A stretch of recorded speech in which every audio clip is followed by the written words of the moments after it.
Okay, so I'll start today's last lecture. So I'm going to do two applications of SVD, and hopefully they'll be somewhat atypical. So you'll see. The second one is certainly atypical. It's to do with max cut in graphs. The first one is a mixture of Gaussians, right, which may be a little more familiar. Subset, I mean, max cut hopefully won't be so familiar, right? So clustering in general is a problem of partitioning data points into k subsets. So often k is given. So this is k clustering problem, but sometimes you can worry about k not being given, but usually k is given. Okay. K sets of points, and of course, you know, we have to formulate how to measure the quality of clustering, and then ask for the best possible, right? So there are many formulations. I mean, this is a big subject, right? So one formulation is you minimize the sum of distances. This is the most popular formulation in theoretical computer science, but actually the most sensible formulation is this, perhaps, right, in statistics, where you take the sum of squared distances. Okay? And squared distances have all the advantages that we had for SVD and so on and so forth. So these problems are all pretty hard, generally NP hard, so you can't solve them exactly. Around solving around the NP hardness. One is approximate optimal solutions. This is what in operations research or computer science you often do. But the difficulty with that is, even with just relative error epsilon, they may become completely useless, and I'll show you an example of that. Or what we'll do here, or perhaps what is more familiar in machine learning or statistics, is the following. You assume a stochastic model of data. So stochastic model means a hidden hand or hidden model, which you don't know, generates the data. And you have to cluster. Now, no errors allowed in general. It's often not interesting to do it only approximately. So you want exactly as the hidden model generated. Okay? So we'll see examples of, we'll see the sort of most familiar examples. So mixture models are an important cause of stochastic models. What are mixture models? Mixture of k densities, probability densities. Let's say this is just a weighted sum, convex combination, non-negative weights and summing to 1. The idea is I generate according to some f. I don't tell you f. I don't tell you the w's and p's. I give you just the samples, and you have to find the best w's and p's. Or in general, I guarantee there is one, and you have to find the exact one, assuming some conditions. Okay. So the learning problem is just given n IID samples from a mixture, learn the mixture. So find all those w's and p's. So I have to give you something. If it can be mixture of anything, nothing can be done. So what I will give you is basic density. I won't give you the exact p's and w's. Of course, that's a problem. But I'll tell you, for instance, they're Gaussians here. That's what's going to happen here. And in fact, they're spherical Gaussians in this case. A spherical Gaussian in d dimensions is just has probability density. This is the standard deviation, e to the minus the length of the vector x squared over 2 sigma squared, and it's of course equal to product over I equals 1 to d e to the minus xi squared over 2 sigma squared. Okay, so sigma is the standard deviation, but you notice that it's the same in each component, right? That's just factors. Okay. So what's the clustering problem? I haven't told you what the clustering problem is, so might as well look at that. There are two ways you can think of samples being generated. They give you the same probability distribution, so either might be possible. One is just pick each sample according to the mixture f, which we had in the last slide. Just one remark I should have made is that this is also a probability density, and it integrates to 1, right? Because these w's sum to 1. If you integrate this, you'll get 1 also.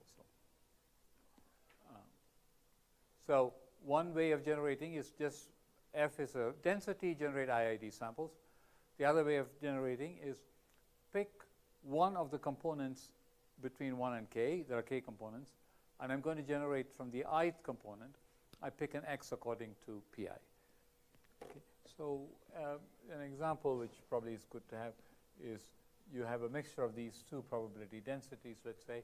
So I take half of this times plus half of this. I get a density which sort of has 2 by 2 modes. That's my density, right? So this is the sum. This is the mixture. So I can generate from this mixture, just having the whole mixture in my hand. This is the hidden hand, right?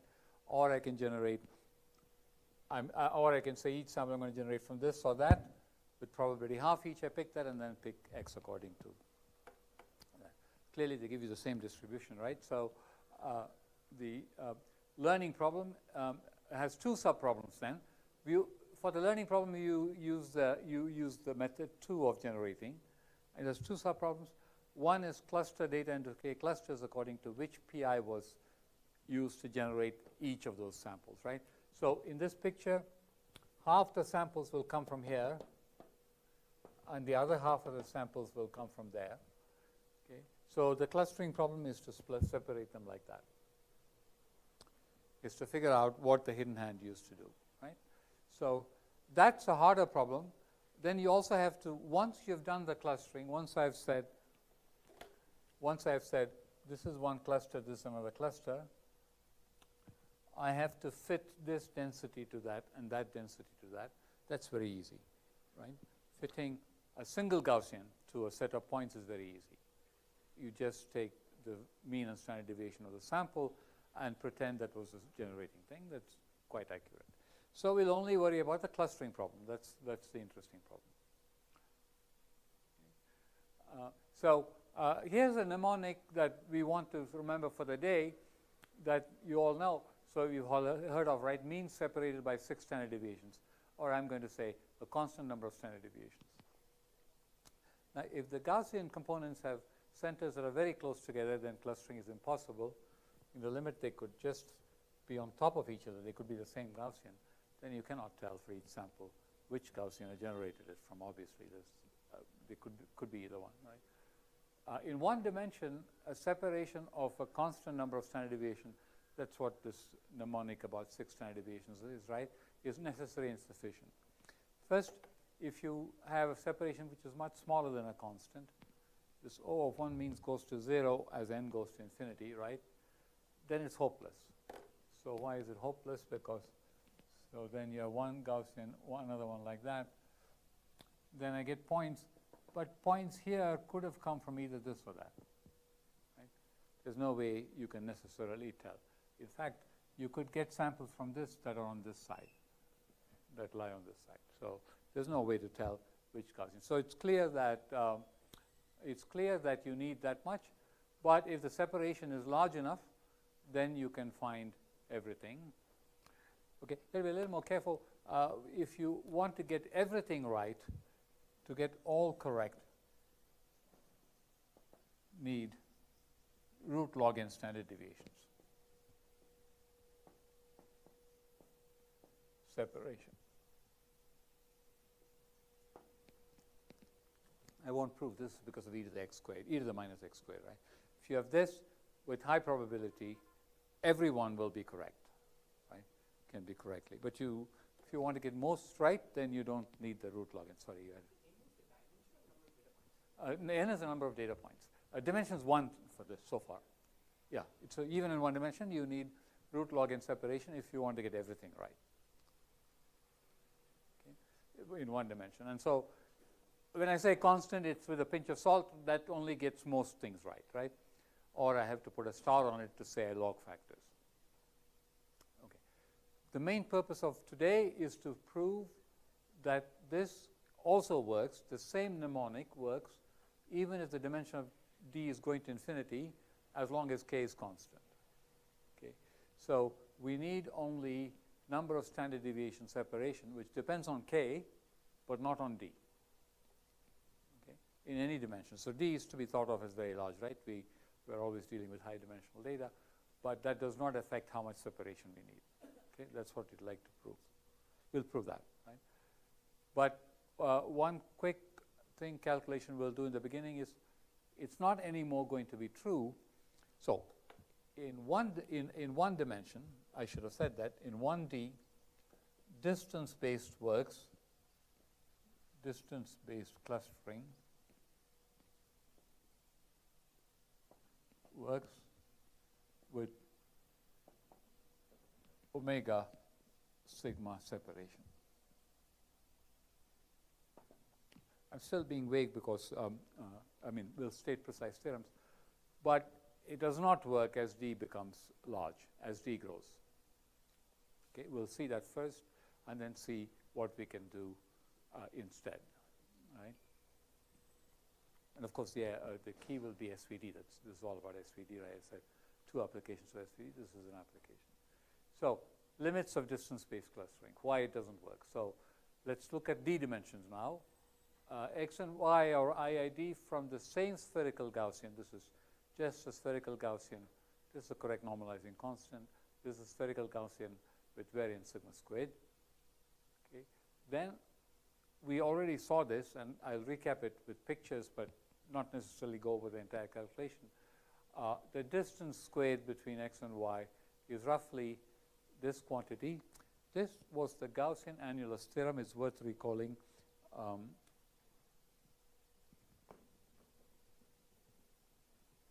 So the picture is this. So the picture is that one Gaussian is like that, and the other Gaussian is here. The separation between these two is distance delta, and the standard deviations are sigma, right? So these, this distance, recall, is roughly root d times sigma, right? There are d dimensions, the variances add up. So the variance together is d times sigma squared, and I take the square root, I get this, right? And furthermore, we saw that most of the probability mass is in an annulus of width constant. This is order sigma. Everything is scaled by standard deviation. So most of the mass lies there, and similarly for this.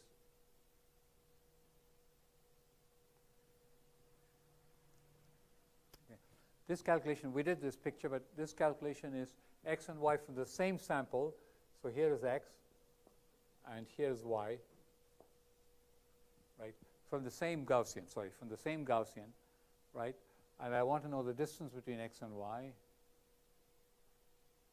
And the picture is not going to look to reflect what I'm going to say, but X to the center of that Gaussian, this is mu1, center of Gaussian 1, this is center of Gaussian 2.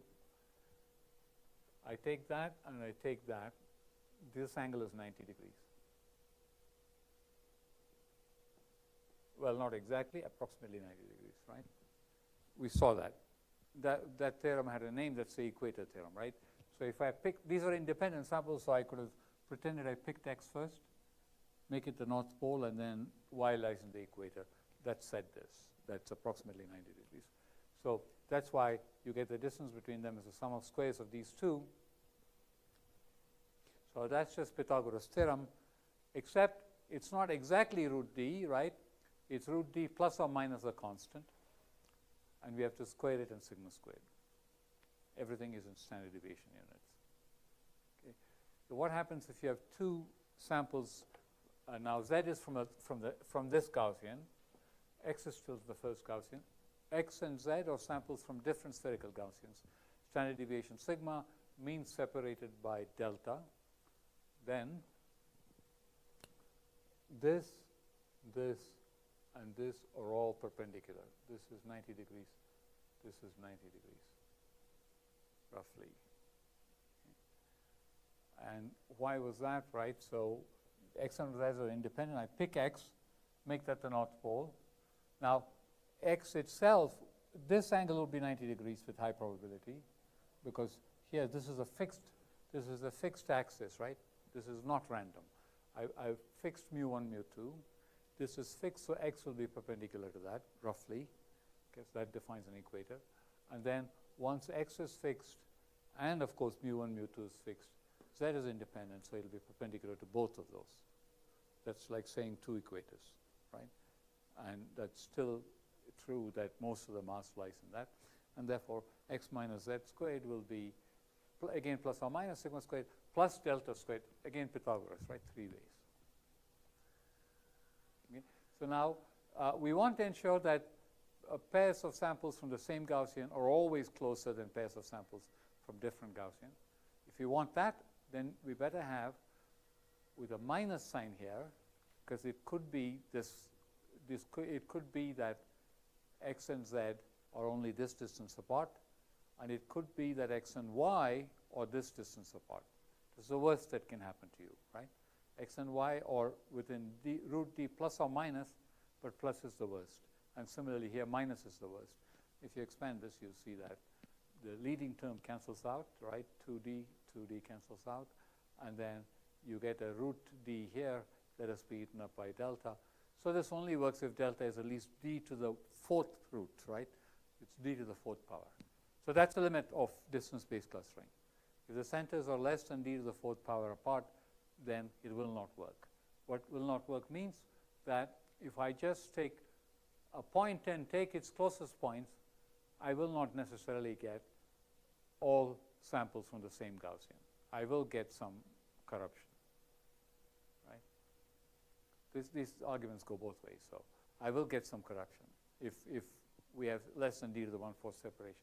So this doesn't meet our mnemonic of means separated by a constant number of standard deviations, because d is growing to infinity. Okay, so I cannot do this, right? So I cannot just do this. I will do this actually, but I will have to do something before that. Okay, so not means separated by order 1 standard deviation. So of course SVD, this is an application of SVD, will show that using SVD that this still can be made to work. At the bottom will be a distance-based clustering. We'll be doing this, but not in the full space. So, the idea is going to be that I'm going to project to the SVD subspace and cluster. This is an important idea, actually. It's the only way I know of doing many things correctly, which is to project to the SVD subspace and cluster there. Okay. So, what do? We project all data points to the space spanned by the top k, backtrack. Suppose we can find the subspace spanned by the k centers of the component Gaussians. In this case, mu1 and mu2. In this example, is d-dimensional. This is the subspace, right? Suppose I can find this line. The origin is somewhere here, let's say, for the moment. Then I find this line. Suppose I found this line. Then I have to draw another picture. It's getting dark. So I project to that line. Then the picture looks like this.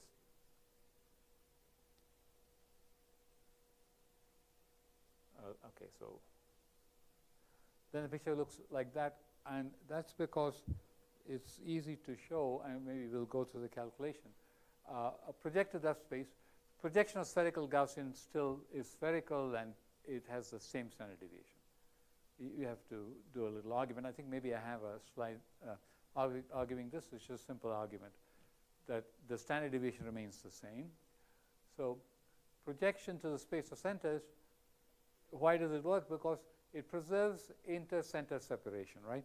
Okay. So one good thing I didn't put up on the slides, maybe it's worth doing.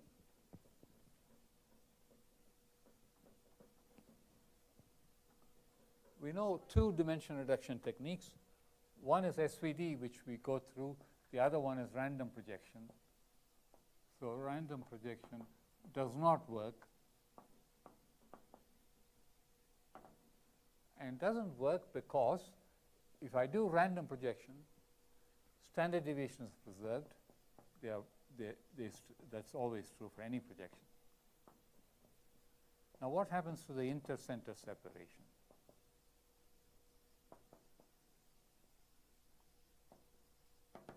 So I'm going to do random projection to k space, to a random k space. So we are sitting in D space. Things project down to a randomly chosen k-dimensional space. We know, we already saw a theorem that tells us what happens to the intercenter separations. What happens to them? Do they remain the same?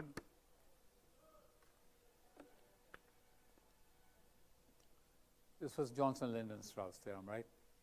They don't remain the same. We're sitting in D space. All dimensions are roughly the same because we're doing a random projection. So the intercenter separation is multiplied by root k over d. Pythagoras, the squares get multiplied by k over d. You're projecting to k out of d dimensions, right? So everything will shrink in square Pythagoras by k over d. So in the distance will actually shrink. So this is not very nice for us, right? Because what we want is, from the last slide, if we want to do just the distance-based clustering, what we want is intercenter separation. That's my delta divided by whatever dimension you project to the 1/4, right, times sigma is greater than a constant. Okay. So we did not have this in the big space. That's why we are projecting. But if the projection has this property, this is not very good. So I'm sorry, this is time standard deviation. I'll put it on this side. Well, I put it on this side. So the dimension has come down, which is nice, but so has this, right? So what we have done is this is multiplied by root k over d. This remains the same, unfortunately. What's happened to this? It used to be d to the 1/4. It's become k to the 1/4, right? So it's been multiplied by k over d to the 1/4. No, excuse me.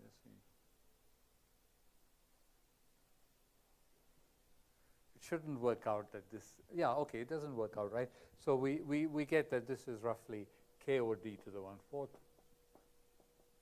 But k is much smaller than d. K is constant, d is going to infinity, right? D is growing, that's what we have. So this is no good because it shrinks, random projection, shrinks the intercenter separation.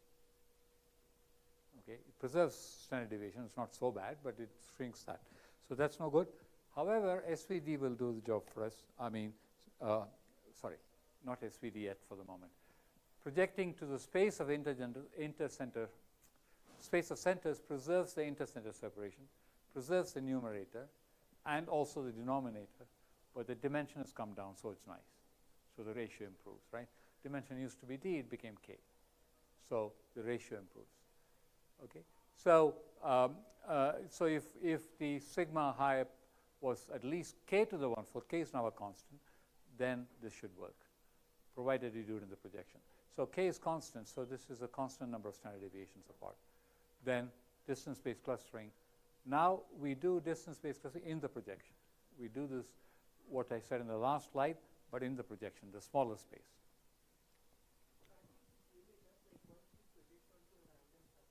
Yeah.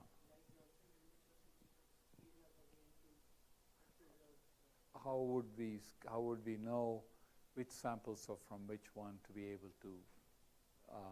So that's the difficulty, right? You have to somehow know which samples belong to which Gaussian before you pull them apart, but that's the main problem. So I don't know a way where random projection can be used to do this, actually.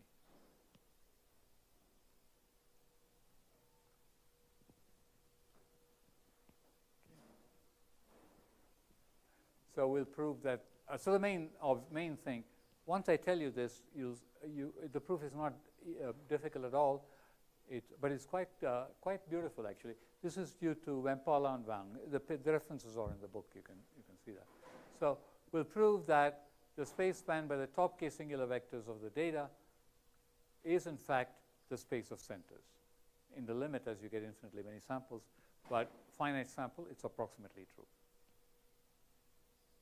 Again, we know how to do SVD, so we find the top case singular vectors. That is, the assertion is, that is essentially the space of centers. So otherwise, I don't know the space of centers because I don't know the clustering problem has to be solved to determine which one is the center of each Gaussian. So, and this is saying I can do it without clustering.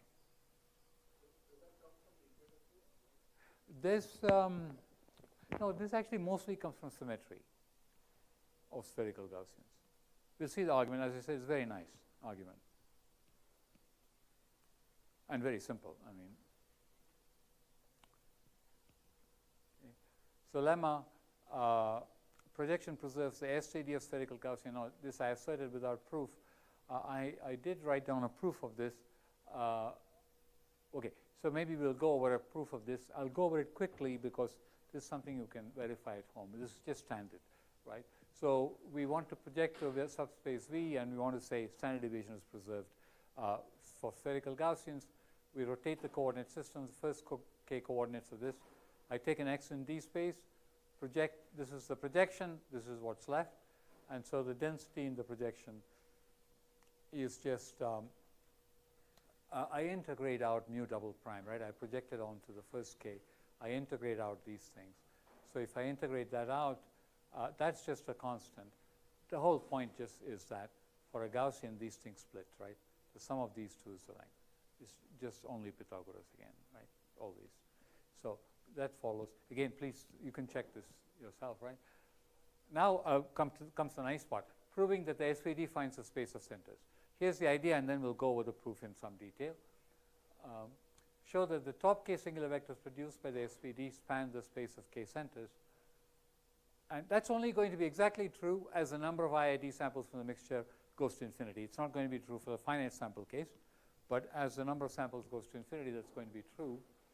So to do that, first I'm going to extend the definition of best fit to infinitely many samples or to probability distributions instead of finite number. So best fit was defined for a finite number of data points.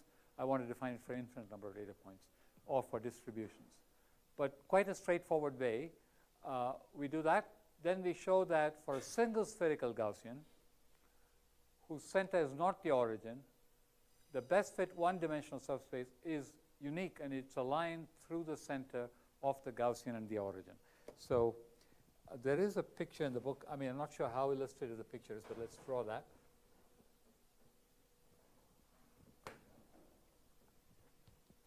So we have a Gaussian with center mu, and the origin is somewhere, maybe inside here. Okay. The claim is the best fit one-dimensional subspace is certainly passes through the origin and also passes through mu. There's only one line like that. That is the best fit, right? It's better than everybody else. I mean, the rough reason is symmetry. If you had a line going like this, why is it worse? Let's take distances to the line. There are these points with very high perpendicular distance. There are, of course, some points with very low perpendicular distance, right? But the high ones dominate because we are squaring and adding. Okay? That square plays a role there, right? Whereas for this one, most points are roughly at the same distance. It's pretty concentrated. Most points are sort of at that distance. Okay? So it's equal. Well, we'll prove it. The proof is algebraically is going to be written down. It's not that difficult, but we'll prove that the best fit line is for one Gaussian, the best fit line whose origin is not, whose center is not the origin. The best fit one-dimensional subspace is a line through the Gaussian. Now, once I tell you this, the proof is almost there, right? Why is that? Because we now argue next that we show the best fit k-dimensional subspace for a single Gaussian whose center is not the origin. Now, this is by symmetry. If I want a plane that's a best fit, I mean, just by same kind of argument, it follows that it should contain that point. Okay, but there's another way we'll see this. Another way we'll see this, and that's by the greedy algorithm, right? Remember SVD, the greedy algorithm worked. So if I want to find the best fit k-dimensional subspace, I first find the best fit one-dimensional subspace, right? Which I told you here. passes through the center. So it's a one-dimensional subspace, right? Then I project perpendicular to this line. That's how I find the second singular vector, right? That's greedy now. The projection is this one. But in the projection, I get a sphere centered at the origin. This is the projection center of the Gaussian is now the origin, right? Because I'm projecting perpendicular to that. And once I have a Gaussian passing through the origin, all lines are the same, completely symmetric. Okay? Therefore, this thing will follow. The best k-dimensional subspace for one Gaussian is any subspace that contains the origin and the center. Okay. And now we're done, because if you had k spherical Gaussians, the best fit k-dimensional subspace for each one individually is a subspace containing the centers. Now if I contain all the centers, then I must be the best for each individual one, therefore for the sum. Right? So everybody see that? So for each individual one, if I produce any k-dimensional subspace that contains its center, I'm fine. Now if I contain all k centers, then this says individually this is the best k-dimensional best fit subspace for each one individually, so it's clearly true for the sum. So that's the argument, so we'll go with that. Are there any questions? I mean, basically I've given you the proof, but we'll do it carefully. I mean, it's worth absorbing this proof, right? So again, it's very simple, but quite nice.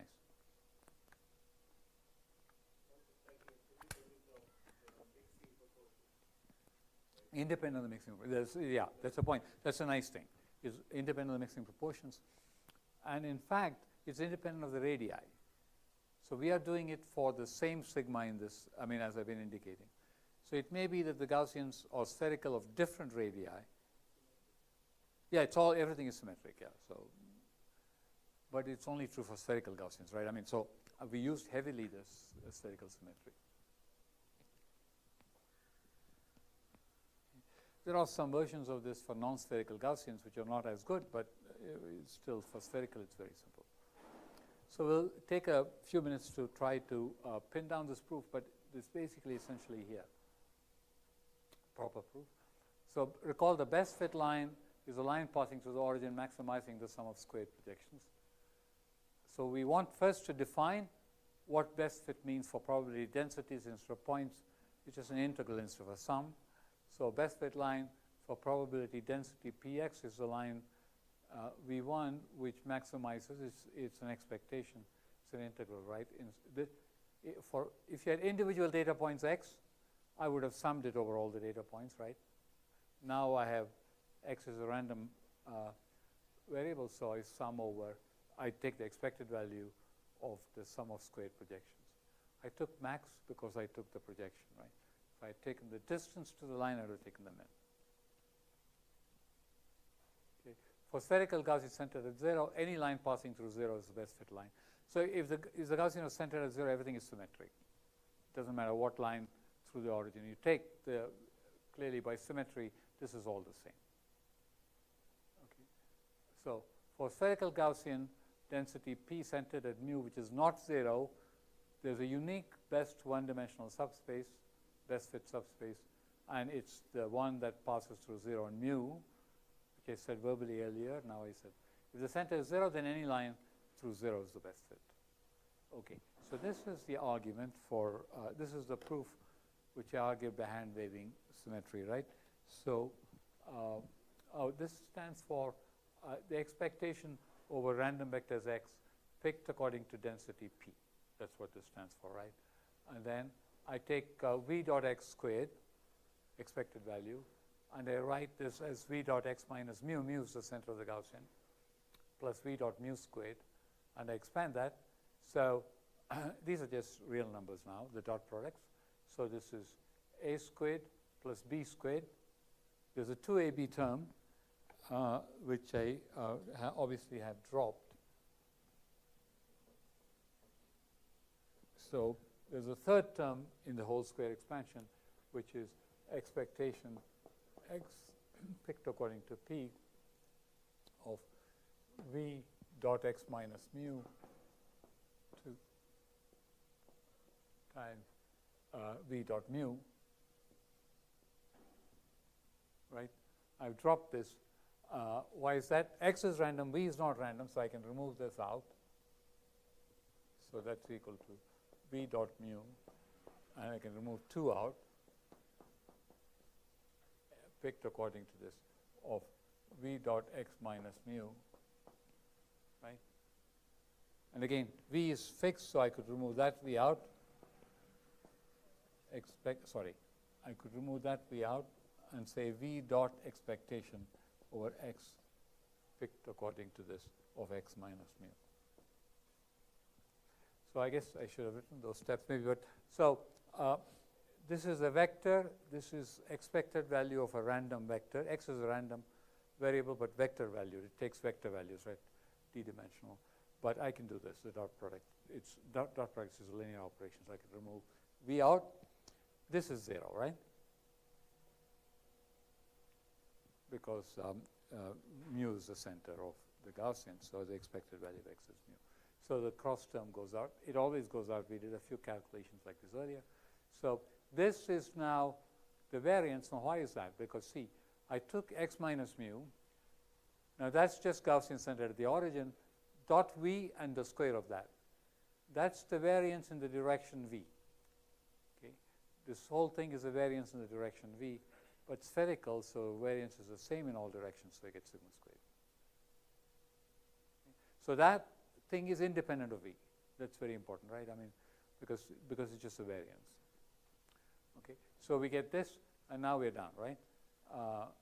Now the thing that maximizes this must happen. Okay, Bestfit maximizes that quantity. So maximizes v dot mu because this is constant, and this is maximized when v is aligned with center mu, unit vector in the direction of mu. That's what makes the maximum dot product. To see the uniqueness, so this says that v in the direction of u does maximize. The uniqueness is also obvious, right?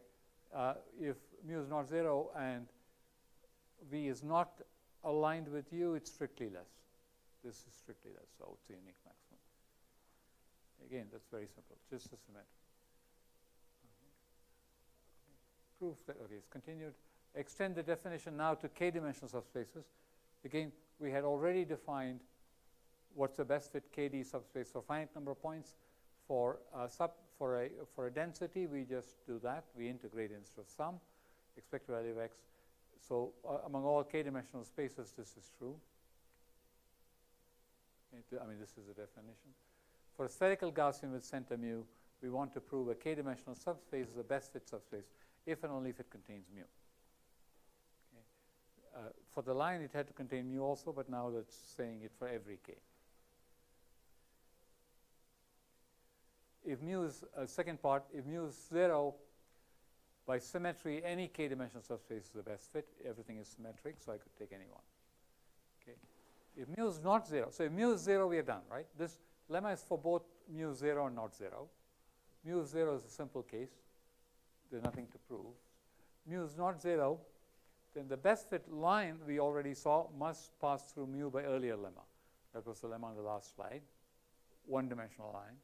Now, as in the greedy algorithm, so this requires some proof that the greedy works for probability densities in place of just finite number of points. But that's straightforward. So we'll assume the greedy works. We project perpendicular to the first singular vector, but after the projection, it's centered at 0. That's this picture. Oh, that's okay. That's well, maybe I won't draw a picture. So you got a line going through the origin, and I'm projecting perpendicular to that. Now the origin is the center. It's a 0-centered Gaussian, and therefore this thing applies. Oh, so that thing applies, so we get the right thing. And I think theorem just says that. So it says if P is a mixture of spherical Gaussian, then the Bestfit k-dimensional subspace contains the centers. Now, this is proved for the whole density. We'll come back to that. In particular, if the means of the Gaussians are linearly independent, the space is unique. They may depend linearly. They may be dependent, and it's not unique, but it still contains all the centers. Oh, okay, I'm sorry. I do have to prove that. So far, excuse me, so far in the last slide, we dealt with a single Gaussian, I'm now just putting it together and saying it's true for the mixture. So, and that's because it's true for each individual one. Okay, that's what that's meant to do. So the expected value of x according to p is the mixture, okay, is wi, this should be pi, excuse me, that should be pi. Okay. So that should be pi, that. But if V contains the centers of all the things, then each term here is individually maximized, so the entire sum is. Okay. If it contains, there are at most k centers, you have a k-dimensional space. Maybe you need less dimensions because they're dependent, but with k you can put all the centers, and then you're the best. Okay. Now, of course, we don't have the whole density. We have finite number of samples. There are errors, but this is just a small, well, not small. It requires some calculation to make sure that it's correct, but believe me, it's correct, right? The sample error, the sampling error can be managed. Okay, so the algorithm again, it's worth seeing one more time. This project and cluster, right? You just project to the SVD subspace and cluster.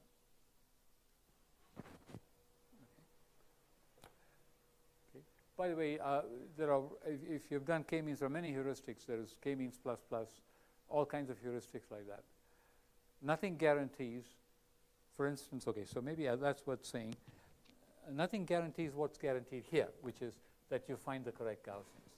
In fact, so here's the problem.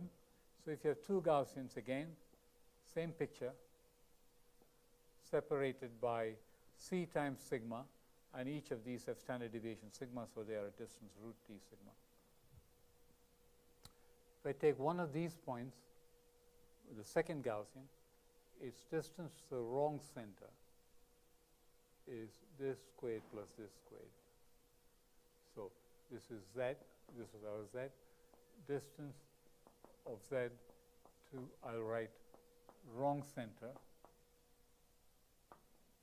The distance squared, that's Pythagoras, is this, this correct distance squared, which is about d. Well, it's really root d plus or minus order 1 squared plus c squared sigma squared.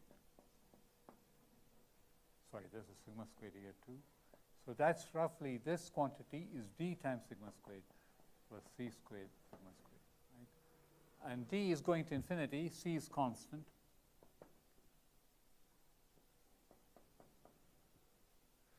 So this is much, much smaller than this. Okay? And this is, maybe I should have written this, therefore, clustering, which has error, which has relative error, or k-means clustering, which has relative errors epsilon, can miscluster every point. Right? So suppose I only tell you that I give you an algorithm. In fact, that's the best you can prove for most algorithms. The exact problem is NPR.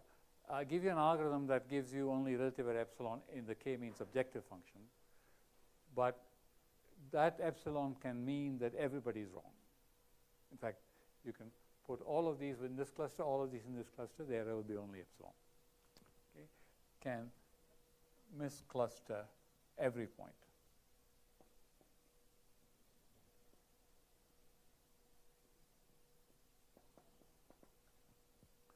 So this is the only, SVD is the only algorithm I know where you project to the SVD subspace and cluster, which can get means separated by two standard deviations, Gaussian correct. All of this will fail. Right? Well, that SVD, k-dimensional algorithm with proof was not known. It's possibly folklorish. People knew that SVD subspace would do the job, right? I imagine that's possible. But yeah, you had a good analysis of it and all that. There are some extensions to non-spherical Gaussians. I mean, that presumably is not known, but yes. So I think it's not impossible that people use this SVD project and cluster. It's not the most popular method.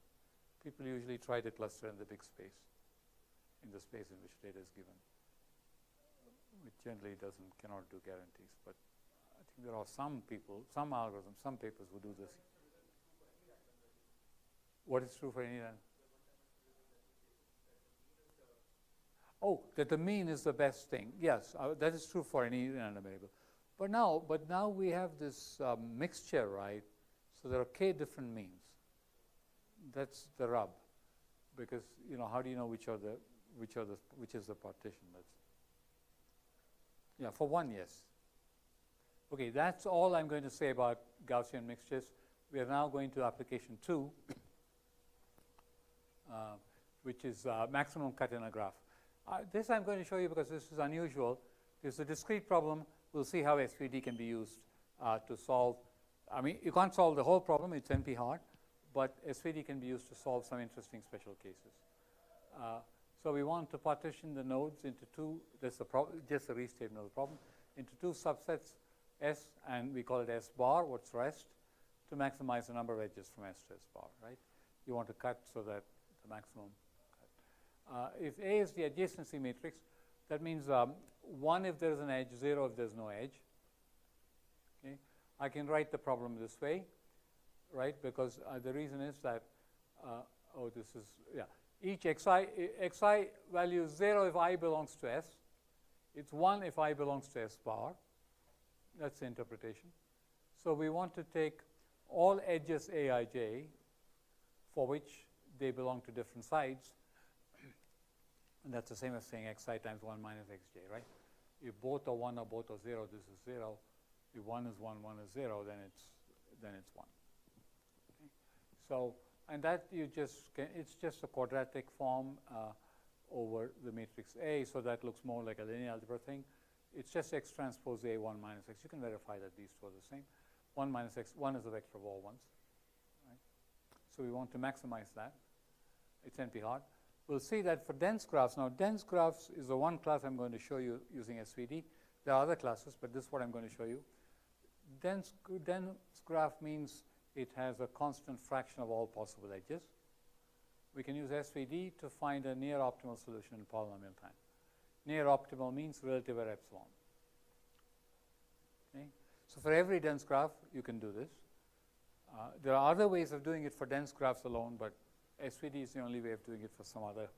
So for a more general class of graphs, I won't show you that.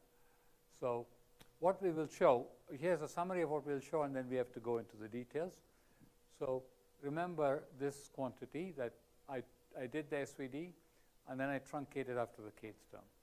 So ui and vi are the singular vectors left and right, and this is the SVD, but I chopped it off at k, and we'll maximize x transpose A k 1 minus x, not A, instead of A, right?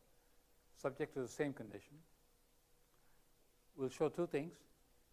For any 0, 1 vector x, these two are closed. AK and A are closed. This is the easy part, right? So what I'm saying is, if I did the optimization with AK, I shouldn't suffer too much error because they're closed. Okay? I can choose K. K is my choice. I can choose it high so that I make a small error. As K grows, right? As K grows, I'm solving more and more complicated problems. I should gain some, and that's what I'm gaining. The error is going down to 0 as K goes to infinity. And the harder part is that you can, in fact, solve the AK problem in polynomial time, if K is fixed, by exploiting the low rank of A. So later I'll put up a model. So problems in K dimension can be solved in general in time exponential only in K. So if you have a two-dimensional problem, you can always solve it in polynomial time, right? Not all of them, but that's the moral of this story, but we'll explain that. So again, all I'm doing is just write it as a quadratic form, approximate it by SVD, and solve. Okay? And we'll see that that's a good solution. Sorry? K cannot be more than n. In fact, K, we would like it to be constant. The error goes to 0 as K. Okay, sorry, so I should say the following. In a dense graph, there's always a max cut of, there's a cut of size at least half n squared. Okay, is worth saying that. Yeah. So, yeah, exactly, random, yeah. Max cut is greater than or equal to half n squared in size because for a random subset S, the cut, the expectation of the cut is half n squared, half the number of edges.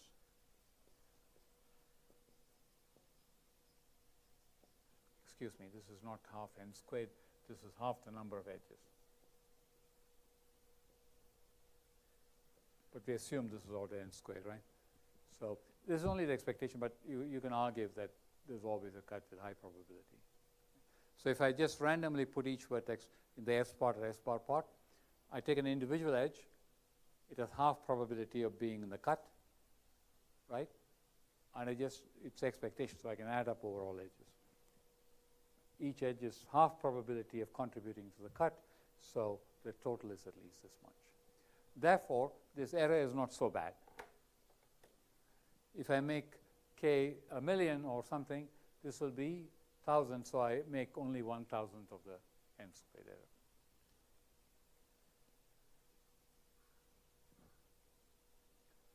Okay, so first I want to prove a somewhat easier part, that approximation is not bad. So x and 1 minus 1, so 0, 1 vectors, so the length is at most root n for each of them. And so we can write the difference between these two real numbers is that quantity, right? I mean, so here all I've done is this is spectral norm times 1 minus x. Oh, I should have said 1 minus x, excuse me here. I should have said 1 minus x. Okay. And so that's just spectral norm times that, and that's Cauchy-Schwarz now to do that. And so that's at most n times the spectral norm. So why is this small? Why is the spectral norm of A minus AK small? We proved that SVD was the best rank K approximation in spectral norm. Therefore, the error is at most, the error is exactly sigma k plus 1 of A. And now why is that small? Well, we see that here's a little inequality. I take k plus 1 times this. Since the sigmas are in decreasing order, that's less than or equal to that. But that's the sum of some singular values. Sum of all the singular values squared is this, so it's less than that. Now this is just Aij squared. Aij is 0, 1, so that's at most n squared. And therefore, you get n here, and you get this is n squared over k plus 1, and that all works out, right? So you get that, and you get another n out of that. Okay, so the approximation is correct. Now I want to exploit the low rank of A to solve the problem quickly. And again, the moral of the story is any problem in k dimensions can be solved in time roughly exponential in k. You have to do some work to get it in different contexts, but we'll get it in this context, but it's true for in general things, sort of. Okay, so we'll see how to do this. So this requires a little bit of grunge technical stuff, unfortunately. So we'll have to do that. First, look at the case. First, I want to point out that it's not completely trivial. Look at the case when k equals 1, and even the special case when u equals v, and that's already NP hard. So you can't just do even the k equals 1 case exactly. Why is that NP hard? So I want to do the following now. I want to maximize x transpose ak 1 minus x. And now I'm assuming ak equals sigma 1 u1 and the same u1 transpose. You're assuming that. And I want to maximize x transpose 1 minus x. X is 0, 1.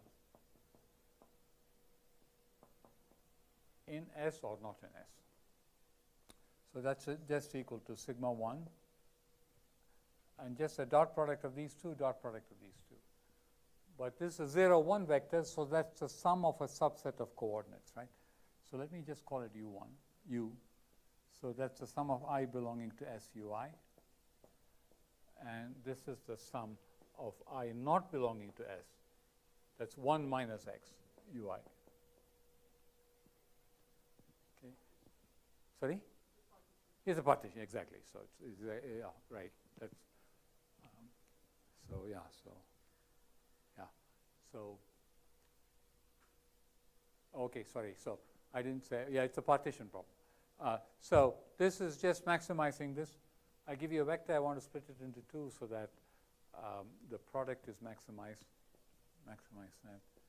And that's the same as saying the best possibility, best if sum over I belonging to S ui equals sum over I belonging to S bar ui. Right.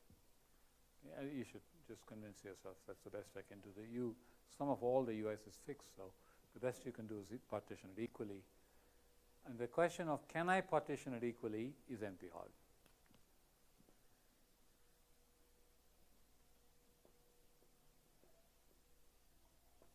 I give you a bunch of real numbers, and I want to know if I can partition to two parts so the sums are equal. That's NP-hard. So the exact problem is pretty hard even for k equals 1. But there's a simple dynamic programming algorithm which finds a near optimal solution for one vector, if you will. But we will use that for k vectors. We write uis as the sum of uij, j belonging to S. Similarly for vj, we want to find the S that maximizes this. Now there are k things, not one thing, using dynamic programming. So what is dynamic? So just a recap of dynamic programming. As I said, this will be a little technical, but let's go with that. So what I'm going to find, let's say for now, for every subset S, I'm going to find U1 of S, so that's just that sum, V1 of S bar, and all of these things I'm going to find for every S. If you had a list of all of them, once I tell you what these are, I can find this, right? I can find this and take the maximum. So we can find that quantity for each S and then take the maximum. But there are 2 to the n subsets, right? That's not good. Okay. And you can ask whether there are ties. There need not be ties because these could be real numbers, these components of singular vectors. They are singular vectors of A. A was a nice matrix, 0, 1.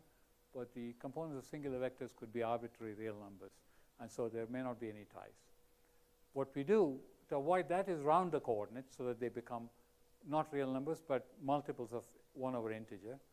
So we want to make them all integer multiples of 1 over n k squared. Call the rounded vectors that. And then we take the rounded this. And now we'll prove that there are not too many such. So for a lot of S's, these vectors will be tied. Okay? Because we've rounded, basically. Right? There are very few values there. So for a lot of S's, this will be tied. The number of distinct possibilities for this vector is not very big. And we'll just go over all of them. Okay? Then construct by dynamic programming list of all possible values of W prime S. It turns out there will be only this many values of this. You have to do a little calculation. I won't do that, which will imply this many values. So basically, there are only this many distinct sets S, okay, which lead to distinct vectors. So the number of S's is very small. The exponent is only k, right? The exponent doesn't involve n. It involves only k. That's the point. Okay. Now you have to show that the error is not too much. Again, perhaps you don't follow all the details because it may be grungy, but let me just quickly run over that. So these are length 1 vectors, and the sum over a subset is at most root n. You take a length 1 vector, sum its components, it should be at most root n. And so the difference is at most k squared, and same for vi. This is a bit of a calculation. It's a quadratic term. This is just saying, well, this is just saying, don't worry about this. This is just saying A and B are 2 real numbers. I'm estimating A by A prime, B by B prime. And this is saying I'm doing a good estimate of the product. Okay? Yeah, I mean, that's believable, right? It just has to pin it down, that's all. So here we're doing that, right? We're product of 2 numbers. We're estimating this well, therefore the product well. That's that calculation. Okay? And the theorem is, given a directed graph, a cut of size at least, the maximum cut minus this much can be computed in time polynomial in n and for fixed k. That's what comes out of this. Okay. Again, bear with me with all the calculations. the idea was simple, right? The idea was I approximated A by a rank K matrix, right? And enough to solve that problem. Rank K meant K dimensions I could enumerate and solve. Okay. So one other way to think about the enumeration is instead of algebraically, I'm sitting in K space, I just put down a grid.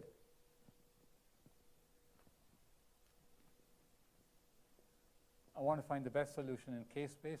I just put down a grid, fine enough grid. So if this distance is delta, the number of grid points is less than or equal to 1 over delta to the K. Well, the diameter to the K. But the exponent is only K. That's all I'm using.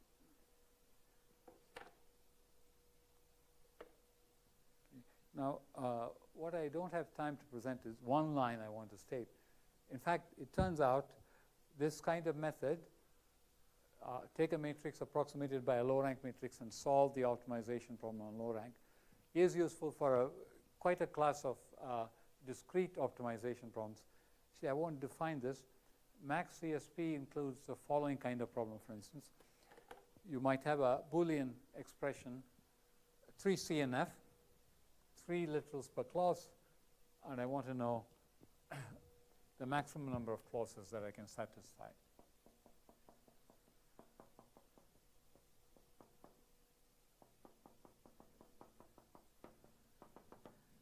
So I want a maximum number of clauses I can satisfy.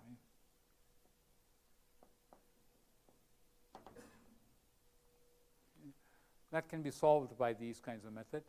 But if you had 3 literals per clause, you have to approximate a 3 tensor. If you had L literals per clause, you have to approximate an L tensor.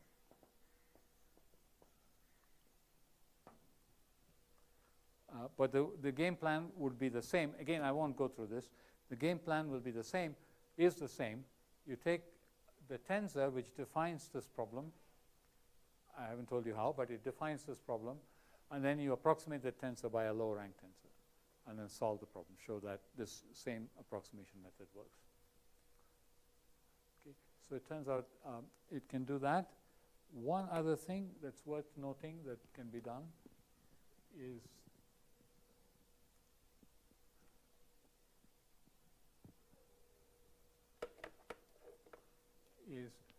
if you have any matrix A,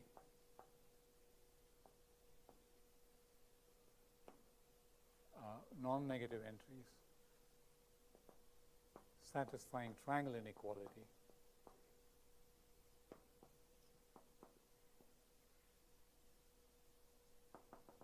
triangle inequality means Aij plus Ajk greater than or equal to Aik.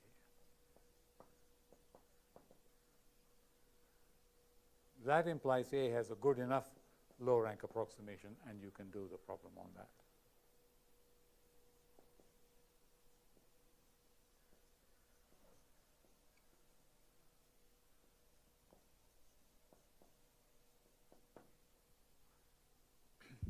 So, for instance, if you had max cut problem to solve on such a matrix, you can do it to relative at epsilon, like for tens.